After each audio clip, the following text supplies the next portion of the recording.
45 ఏళ్ల నాటి స్నేహం వారిది. కలిసి పనిచేశారు. కొన్నాళ్ల తర్వాత ఎవరి జీవితంలో వాళ్ళు బిజీ అయిపోయారు. ఎన్నో ఏళ్ల తర్వాత ఇప్పుడు మళ్లీ కలిశారు. వాళ్ళల్లో ఒకరు తెలంగాణ సీఎం కేసీఆర్ అయితే మరొకరు 68 ఏళ్ల బాలపోచయ్య. ఒకప్పుడు కాంగ్రెస్ యూత్ వింగ్ లో ఇద్దరు కలిసి పనిచేశారు. ఆ తర్వాత విడిపోయారు. ఎన్నో ఏళ్ల తర్వాత ఈ రోజు కలిశారు.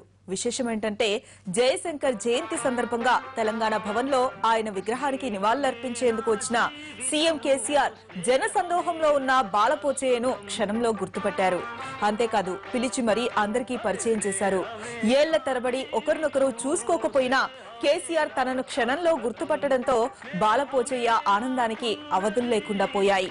స్నేహానికి మారుపేరు కేసీఆర్ అని, ఆయన ఇన్నేళ్ల తర్వాత కూడా తనను గుర్తుపెట్టుకోవడం స్నేహానికి కేసీఆర్ ఇచ్చే విలువకు నిదర్శనమని అంటున్నారు బాలపోచయ్య. స్నేహితుడిని క్యాంపాఫీస్ కి రావాల్సిందిగా సూచించిన కేసీఆర్ పార్టీలో మంచి హోదా కూడా కల్పిస్తానని చెప్పారు.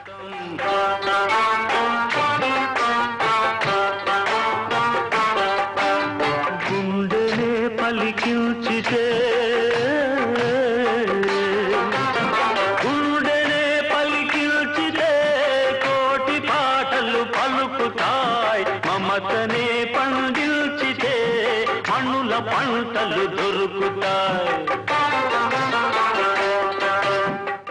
కేసీఆర్ గారు పర్సనల్ గా పిలిచి నాకు ఒక దళిత కార్యకర్తలకు పిలిచి మాట్లాడినందుకు చాలా ఆనందంగా ఉన్నది. ఆయనకు నేను చాలా సంతోషంగా ఉన్నాను. నా ఇద్దరు కొడుకులను కూడా పార్టీలో అంకిత భావంతో చేసిన ఆయనకు ధన్యవాదాలు చెప్తున్నా. ప్రత్యేకంగా ఆయన నాకు పిలిపించి ఇంతమంది నాయకులలో పార్టీ ఆఫీసులో నన్ను పిలవడం అంటే ఇది ఇంతకన్నా సంతోషమైన విషయం ఏం లేదు. ఇది నా గుర్తింపు కాదు, ఇది టీఆర్ఎస్ ఉన్న ప్రతి సామాన్య కార్యకర్త గుర్తింపు. పనిచేస్తే తప్పకుండా గుర్తిస్తుందని ఈరోజు నా రుజువైంది. నా వల్ల